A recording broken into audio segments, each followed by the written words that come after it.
Friends, welcome to knowledge gainers YouTube channel. இந்த வீடியோவில் நம்ம நேஷ்னல் ஸ்காலர்ஷிப் போர்ட்டலில் பிஜி ஸ்டூடெண்ட்ஸ் என்எஸ்பின்னு ஒரு ஸ்காலர்ஷிப் அப்ளை பண்ணியிருப்பீங்க. அதாவது national scholarship for post graduate studies. இந்த ஸ்காலர்ஷிப்க்கு அப்ளை பண்ணுறப்போ நிறைய பேர் உங்களோட டவுட்ஸ் எல்லாம் கேட்டிருந்தீங்க. நிறைய பேர்த்துக்கு ஸ்கீம் நாட் அவைலபிள் ஒரு ப்ராப்ளம் வந்திருக்கும். அந்த ப்ராப்ளம் எதனால் வந்துச்சு, அதை எப்படி சால்வ் பண்ணுறது அப்படிங்கிறத தான் நான் இந்த வீடியோவில் உங்களுக்கு சொல்ல போகிறேன். அதனால் வீடியோவை ஸ்கிப் பண்ணாமல் பாருங்கள். இப்போ பிஜி ஸ்டூடெண்ட்ஸ் வந்து national scholarship for post graduate studies அப்படின்னு ஒரு ஸ்காலர்ஷிப் அப்ளை பண்ணியிருப்பீங்க. இதில் PG Indira Gandhi single girl child scholarship அப்படிங்கிற ஒரு ஸ்கீம் லாஸ்ட் இயர் வரைக்கும் நம்மளுக்கு செப்பரேட்டாக யூஜிசி அண்டரில் கொடுத்துருந்தாங்க. ஆனால் இந்த வருஷத்துலேருந்து அவங்க வந்து இந்த பிஜியோட என்எஸ்பியிலேயே இந்த சிங்கிள் கேர்ள் சைல்டு ஸ்காலர்ஷிப் ஸ்கீமை மெர்ஜ் பண்ணிட்டாங்க. அப்போ மெர்ஜ் பண்ணிட்டாங்க அப்படின்னா என்ன மீனிங்னா, உங்களுக்கு வந்து நீங்கள் அப்ளை பண்ணுறப்போ ஒரே ஒரு ஆப்ஷன் மட்டும்தான் உங்களோட ஜென்ரல் இன்ஃபர்மேஷனில் கேட்டிருப்பாங்க. Are you a single girl சைல்டுன்னு கேட்டிருப்பாங்க. எஸ் நோ அப்படிங்கிறது மட்டும்தான் இருக்கும். நீங்கள் எஸ் கொடுத்தீங்க அப்படின்னா அப்லோட் டாக்குமெண்ட்டில் உங்களுக்கு சிங்கிள் கேர்ள் சைல்டுக்கு ஒரு அஃபிடவிட் கொடுத்துருப்பாங்க ஃபார்மேட்டு. அதை நீங்கள் டவுன்லோட் பண்ணி 100 rupees பாண்ட் பேப்பரில் டைப் பண்ணி பிரிண்ட் அவுட் எடுத்து தாசில்தாருக்கு அபவ் ரேங்கிங்கில் இருக்கவங்ககிட்ட நீங்கள் சைன் வாங்கி அப்லோட் பண்ணணும். இது மட்டும்தான் கொடுத்துருப்பாங்க சிங்கிள் கேர்ள் சைல்டுக்கு. தனியாக உங்களுக்கு இந்த ஸ்கீம் வந்து இப்போ என்எஸ்பியில் இல்லை. இதை வந்து என்எஸ்பியோட அவங்க மெர்ஜ் பண்ணிட்டாங்க. அதே மாதிரி சிங்கிள் கேர்ள் சைல்டு அப்படின்னா யாருன்னா, இப்போது வீட்டில் வந்து நீங்கள் ஒரே ஒரு பொண்ணு, உங்களுக்கு வந்து எந்த சிப்ளிங்ஸுமே இல்லை, எனக்கு அண்ணா தம்பி இந்த மாதிரி யாருமே இல்லை அப்படின்னா நீங்கள் தான் வந்து சிங்கிள் கேர்ள் சைல்டு. இப்போது உங்களுக்கு அண்ணா இருக்காங்க, நான் வந்து வீட்டில் ஒரே பொண்ணு தான் அப்படின்னா நீங்கள் சிங்கிள் கேர்ள் சைல்டு கிடையாது. You are a single girl daughter. நீங்கள் உங்களுக்கு அண்ணா தம்பி இந்த மாதிரி இருந்தாங்கன்னா நீங்கள் single girl daughter, you are not a single girl child. அப்போ நீங்கள் அப்ளை பண்ண முடியாது. சிங்கிள் கேர்ள் சைல்டு அப்படிங்கிறவங்க எந்த சிப்ளிங்ஸுமே இல்லாமல் வீட்டில் ஒரே ஒரு பொண்ணு தான் இருக்காங்க அப்படின்னா அவங்க தான் சிங்கிள் கேர்ள் சைல்டு. அவங்க தான் இந்த ஸ்காலர்ஷிப்க்கு அப்ளை பண்ண முடியும். இந்த ஸ்காலர்ஷிப்க்கு அப்ளை பண்ணுறதுக்கான லாஸ்ட் டேட் பார்த்தீங்கன்னா எக்ஸ்டெண்ட் பண்ணியிருக்காங்க 30/11/2024 வரைக்கும். ஸோ இன்னும் நீங்கள் அப்ளை பண்ணாமல் இருக்கீங்க அப்படின்னா as soon as possible apply பண்ணிடுங்க. எப்படி அப்ளை பண்ணணும் அப்படிங்கிறதுக்கான வீடியோ லிங்க்ஸ் வந்து நான் டிஸ்கிரிப்ஷனில் கொடுத்துருக்கேன். ஸோ அதை கிளியராக பார்த்துட்டு அதுக்கப்புறம் நீங்கள் வந்து அப்ளை பண்ணுங்கள். இதில் அப்ளை பண்ணுறவங்க நிறையா ஃபேஸ் பண்ணுற ப்ராப்ளம் என்னென்னா, you are not eligible for any scheme right now அப்படிங்கிற ப்ராப்ளம் நீங்கள் ஃபேஸ் பண்ணியிருப்பீங்க. மெயினாக உங்கள் ஜென்ரல் இன்ஃபர்மேஷனும் அகடமிக் டீட்டெயில் கொடுத்ததுக்கப்புறம் சேவ் அண்ட் நெக்ஸ்ட் அப்படின்னு கொடுத்தீங்கன்னா உங்களுக்கு வந்து இந்த வார்னிங் மெசேஜ் வந்து வந்திருக்கும்.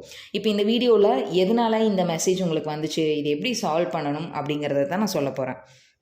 மெயினாக பார்த்தீங்கன்னா first reason not eligible. Income வந்து 4.5 lakhsக்குள்ளே இருக்கணும். இன்னொரு ரீசன் என்ன, ஸ்கீம் நாட் அவைலபிள் ப்ராப்ளம் வரதுக்கு இன்னொரு ரீசன் என்னன்னு பார்த்தீங்கன்னா, உங்களோட நேமும் டேட் ஆஃப் பர்த்தும் மிஸ்மேட்ச் ஆகிறப்போ மார்க் ஷீட்ஸில் கம்பேர் பண்ணுறப்ப மிஸ்மேட்ச் ஆகும். எப்படி மிஸ்மேட்ச் ஆகும் அப்படின்னு பார்த்தீங்கன்னா, உங்கள் மார்க் ஷீட்ஸில் எடுத்துக்கிட்டோன்னா உங்கள் நேமுக்கு பின்னாடி இனிஷியல் இருக்கும், அதே மாதிரி டேட் ஆஃப் பர்த் கரெக்டாக இருக்கும். ஆனால் ஆதாரில் உங்கள் நேமில் இனிஷியலே இல்லாமல் இருக்கும், இல்லைனா பின்னாடி அப்பாவோட பேர் வந்து இருக்கும். அதே மாதிரி டேட் ஆஃப் பர்த்தில் எடுத்துக்கிட்டோன்னா டேட் ஆஃப் பர்த் தப்பாக இருக்கிறது, இல்லைனா டேட் ஆஃப் பர்த்தில் வந்து இயர் மட்டும் இருக்கிறது. இந்த மாதிரி ரீசன்ஸ் ஆகிறப்போ உங்களுக்கு வந்து இந்த ப்ராப்ளம் வரும். இப்போது ஆதாரில் இனிஷியல் முன்னாடி இருக்குது அப்படின்னா நம்மளுக்கு பிரச்சனை கிடையாது. இனிஷியலே இல்லாமல் இருக்குது, இல்லை பின்னாடி அப்பா பேர் இருக்குது அப்படின்னா அதுதான் உங்களுக்கு மிஸ்மேட்ச் அப்படிங்கிறது. அப்போ இதுக்கு என்ன சொல்யூஷன் அப்படின்னு கேட்டிங்கன்னா, உங்களோட ஆதார் கார்டில் உங்கள் பர்சனல் டீட்டெயில் எல்லாத்தையும் நீங்கள் சேஞ்ச் பண்ணிவிட்டு அதுக்கப்புறம் இந்த ஸ்காலர்ஷிப்க்கு வந்து அப்ளை பண்ணுங்கள். பர்சனல் டீட்டெயில் அப்படிங்கிறது உங்களோட name, date of birth, address, photo இது எல்லாத்தையும் சேஞ்ச் பண்ணி இகேஒய்சி அப்டேட் பண்ணிவிட்டு அதுக்கப்புறம் இந்த ஸ்காலர்ஷிப்க்கு அப்ளை பண்ணுங்கள். அதே மாதிரி இந்த ஸ்காலர்ஷிப்க்கு வந்து நம்ம பேங்க் டீட்டெயிலை எதுவுமே கொடுக்க தேவையில்லை. உங்களோட ஆதார் கார்டை நீங்கள் எந்த பேங்க்கில் லிங்க் பண்ணியிருக்கீங்களோ அந்த பேங்க்குக்கே டைரெக்டாக உங்களோட ஸ்காலர்ஷிப் அமௌண்ட்டை வந்து அவங்க ட்ரான்ஸ்ஃபர் பண்ணிடுவாங்க. அப்போது ஆதார் ஃபஸ்ட்டு லிங்க் ஆகிருக்கா அப்படிங்கிறதையும் நீங்கள் வந்து செக் பண்ணணும். ஆதார் சீட் ஆகிருக்கா அப்படிங்கிறதையும் நீங்கள் வந்து செக் பண்ணணும். ஸோ இப்போ வந்து நீங்கள் ஓடிஆர் க்ரியேட் பண்ணுறதுக்கு முன்னாடி உங்களோட ஆதாரில் அப்டேஷன் பண்ணிட்டீங்கன்னா எந்த பிரச்சனையும் இல்லை. ஸோ இப்போ நீங்கள் வந்து இந்த சேஞ்சஸ்லாம் பண்ணாமல் ஆல்ரெடி ஓடிஆர் ஐடி க்ரியேட் பண்ணிட்டீங்க அப்படின்னா அப்போ நோ இஷ்யூஸ். போர்ட்டலில் வந்து நம்மளுக்கு 15 days ஒன்ஸ் வந்து அப்டேட் ஆகும். அப்போ உங்களோட டீட்டெயிலும் வந்து ஓடிஆரில் சேஞ்ச் ஆகிடும். அப்படி சேஞ்ச் ஆகலை அப்படின்னா நம்மளே வந்து சேஞ்ச் பண்ணிக்கலாம். அதை எப்படி நான் வந்து சேஞ்ச் பண்ணணும் அப்படிங்கிறது நான் உங்களுக்கு லைவாக காமிக்கிறேன். ஃபர்ஸ்ட் வந்து கூகுளில் போய் என்எஸ்பின்னு டைப் பண்ணி நம்மளோட ஸ்காலர்ஷிப்போட ஹோம் பேஜ் வந்தீங்கன்னா இந்த அப்ளை ஃபார் ஸ்காலர்ஷிப்னு ஆப்ஷன் இருக்கும்.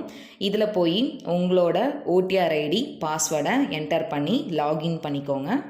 ஓடிஆர் ஐடி பாஸ்வேர்டை என்டர் பண்ணி லாகின் பண்ணுங்கள். உங்களுக்கு வந்து இந்த மாதிரி தான் ஹோம் பேஜ் ஓப்பன் ஆகிருக்கும். இதில் இங்கே பார்த்தீங்கன்னா மை ப்ரொஃபைல்னு ஒரு ஆப்ஷன் இருக்குது. இந்த ஆப்ஷனை கிளிக் பண்ணிங்க அப்படின்னா இங்கே கீழே பார்த்தீங்கன்னா மை ப்ரொஃபைல் ஆப்ஷனில் உங்களோட டீட்டெயில்ஸ் எல்லாமே கொடுத்துருக்காங்க. உங்களோட mobile number, father name, mother name இதெல்லாம் கொடுத்துருக்காங்க. மேலே சைடில் தேர்ட் ஆப்ஷனில் ரெஃப்ரெஷ் இகேஒய்சி டீட்டெயில் ஃப்ரம் ஓடிஆர்னு கொடுத்துருக்காங்க. இதில் வந்து ரெஃப்ரெஷ் அப்ளிகேஷன் டீட்டெயில்ஸ் அப்படின்னு கொடுத்துருப்பாங்க. இதில் details as per OTR, details as per application அப்படின்னு கொடுத்துருக்காங்க. இப்போ ஆதார் கார்டில் உங்களோட நேம் டீட்டெயில்ஸ் எல்லாமே நீங்கள் அப்டேட் பண்ணிட்டீங்கன்னா அந்த டீட்டெயில்ஸ் வந்து இந்த டீட்டெயில்ஸ் ஆஸ் பர் ஓடிஆர்னு கொடுத்துருக்காங்க இல்லையா, இதில் வந்து உங்களுக்கு அப்டேட் ஆயிரும்.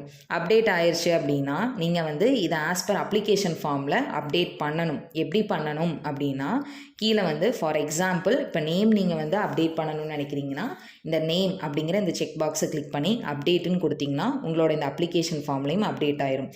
இதில் வந்து அப்டேட் ஆகாமல் இருக்குது.